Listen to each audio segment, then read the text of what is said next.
안녕하세요. 오늘의 코인 김도연입니다. 벌써 목요일인데요. 1월 17일 시장 상황 어떤 모습인지 우선 이 시각 국내 주요 암호화폐 가격 시향부터 살펴보겠습니다. 17일 오전 9시 기준입니다. 어제 떨어졌던 탓인지 조금씩 회복하는 모습입니다. 비트코인이 0.45% 오르며 400만 원대 유지하고 있고요. 이더리움이 1.37% 오르며 13만 7천 원에 거래되고 있습니다. 이번엔 글로벌 거래량 순위 보겠습니다. 총 거래량 18조 4,755억 원으로 어제와 큰 차이 없는 모습이네요. 다음은 암호화폐 시황을 분석해줄 송범선 애널리스트 나와주셨습니다. 안녕하세요. 안녕하세요. 반갑습니다. 송범선입니다. 네, 전문가님, 올해 51% 공격의 증가는 어떻게 이루어질까요? 네, 아쉽게도 굉장히 좀 많아질 것으로 예상되고 있는데요. 네. 일단은 최근에 사례를 좀 보도록 하겠습니다. 이더리움 클래식, 이것이 최근에 51% 이중 지불 공격을 받으면서 상당히 논란이 됐었죠. 네. 이 이중 지불 공격이 뭐냐면은 이 51% 이상의 능력을 확보해서 동일한 암호화폐를 두 번 이상 지출해서 이득을 이렇게 챙겨 나가는 공격입니다. 자, 그래서 사실상 이 50%라는 것이 절반이기 때문에 절반 이상의 어떻게 보면은 이 지분을 보유해서 그것으로 공격을 해 나간다. 뭐 이렇게 보시면 되겠고, 자, 그래서 지금 51% 공격이 2019년에도 좀 빈번할 것이다라는 말들이 많아요. 네. 자, 그래서 이런 것들은 일단은 두 가지로 나눠지는데, 자세하게 말씀드리자면은 첫 번째로는 작은 코인들, 비주류 코인들은 굉장히 취약합니다. 네. 그래서 2018년에 이어서 2019년에도 상당히 이 알트코인들은 엄청난 공격을 받게 될 것이다. 자, 그래서 우리가 이런 시장 리스크예요. 시장 리스크를 우리가 기술적인 리스크 이런 것들을 좀 떠안고 해야 되기 때문에 사실상 여러분들이 투자를 하실 때 이 비중 한 코인에 올인하시는 분은 많이 없을 거예요. 그렇죠. 여러 가지 비중을 나눠서 5개에서 10개 정도 가져가는데, 중요한 점은 이 아주 시가총액 20위, 30위 밖에 있는 코인들, 이런 코인들은 사실상 여러분들이 좀 비중을 좀 낮게 실는 것을 권장을 드려요. 네. 이런 공격에 굉장히 취약하기 때문이죠. 네. 자, 그런데 반면에 비주류가 아니라 주류 코인들, 그러니까 시가총액 20위에서 30위권 코인들, 네. 이 코인들은 전문가들의 의견이 두 가지로 나뉩니다. 첫 번째로는 이 메이저 코인들도 51% 공격을 받을 수밖에 없다라는 말이 있어요. 네. 왜냐하면 프로토콜상의 기술적 결함이 메이저 코인들도 있기 때문이다라는 것이 좀 입장이고, 또 네. 다른 입장이 있습니다. 이 비주류 코인이 아니라 메이저 코인도 지금 잘 지켜낼 수 있다. 메이저 코인의 경우에는 이 공격으로부터 잘 지켜낼 수 있다는 건데, 왜냐하면 이게 패시 파워와 그에 따른 비용이 지나치게 높기 때문에 쉽게 공격할 수 없다는 것입니다. 네. 그래서 이렇게 해커 해가지고 이렇게 공격을 하잖아요.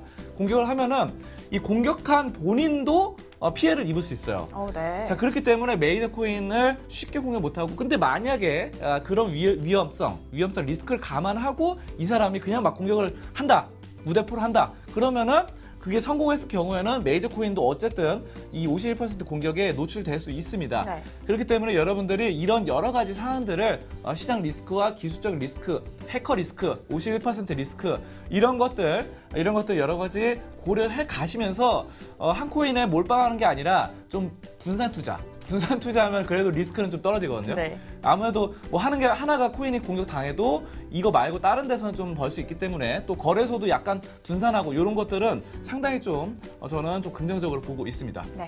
자, 그러면 차트 보면서 얘기 나눠보도록 하겠습니다. 네, 어제와 비슷한 모습 보이면서 소폭 상승했는데요. 네, 맞습니다. 비트코인 같은 경우는 그렇게까지 큰 상승은 아니었어요. 네. 그냥 소폭이다, 이렇게 보시면 되고, 그런데 이제 급등 코인들이 몇 가지가 나왔습니다. 한번 보도록 하겠습니다. 첫 번째, 어거 보겠습니다. 어거가 엄청나게 올랐어요. 네. 20% 이상 이렇게 상승했는데, 이것은 어거의 최근 업데이트를 좀 보실 수 있습니다. 네. 사실상 이 어거 업데이트는 당장 한두 달 사이에 된 건 아니고, 지금 10월 달부터, 작년 10월부터 선고를 하고 계속해서 쭉 이뤄지는 상황인데, 지금 뭐냐면은 스마트 계약의 최적화를 통해서 25% 이상 가스 비용을 절감할 수 있습니다. 네. 우리 집에서 전기도 쓰지만 가스도 다 쓰잖아요. 그렇죠.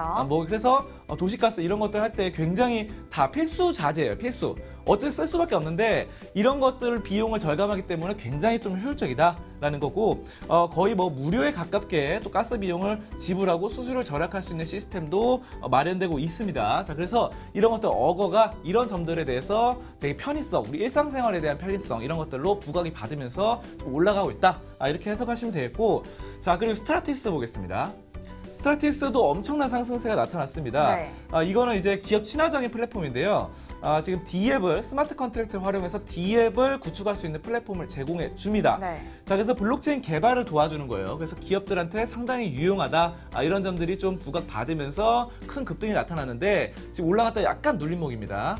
자, 그런 점들 보시면 되고, 이 초록색 선 50시간 선이죠. 50시간 선이 좀 깨지지 않는 한 아직까지 추세는 좀 살아있다. 이렇게 보시면 되겠습니다. 자, 그리고 스테이터스 네트워크 토큰도 보겠습니다. 요거는 지금 굉장히 가팔라요. 네. 지금 뭐 1시간 봉인데 여기서 또 마지막 봉도 굉장히 길게 나타났고, 네. 어쨌든 이 토큰 같은 경우도 계속해서 꾸준한 상승 나타나는데 지금 말씀드렸던 코인들은 20%가량 상승했던 건데 지금 이런 것들은 약간은 좀 고려해 볼 시점입니다. 왜냐하면은 이 추세가 계속해서 가는 것은 아니고 아까 말씀드렸던 15시간 이동평균선 그리고 50시간 이동평균선을 하방 돌파할 때는 칼같이 털고 나와야 된다라는 것들 여러분들이 항상 명심하면서 이 오늘 리스크 관리 항상 잘 하셨으면 좋겠습니다. 네. 여기까지 암호화폐 종합 분석 시간이었습니다. 네, 오늘도 좋은 소식 고맙습니다.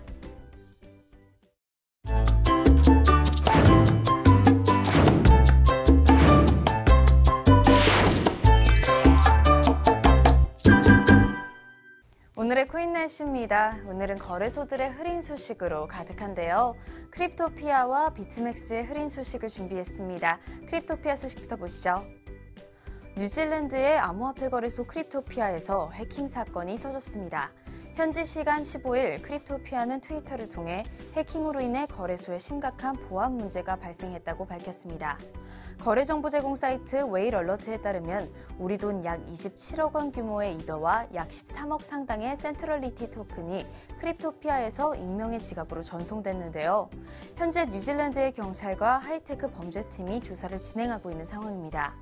일각에서는 자작극이란 의혹도 있는데요. 앞서 전달드린 이더리움 클래식의 51% 공격 소식과 더불어 암호화폐 시장에 또다시 보안이 문제시되고 있는 것 같습니다. 다음 소식입니다.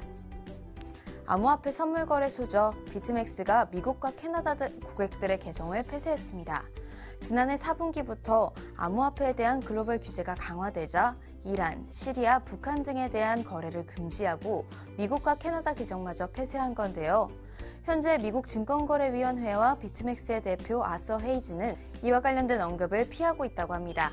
오늘 거래소들의 흐린 소식만 전해드린 것 같아 안타깝네요. 여러분 모두 어제 콘스탄티노플 하드포크 연기 소식이 아쉬웠을 것 같은데요. 그래도 보안의 취약점으로 우리 투자자들의 자금이 위험에 빠지기 전에 포크를 연기시킨 조치가 어떻게 보면 다행이라는 생각이 듭니다.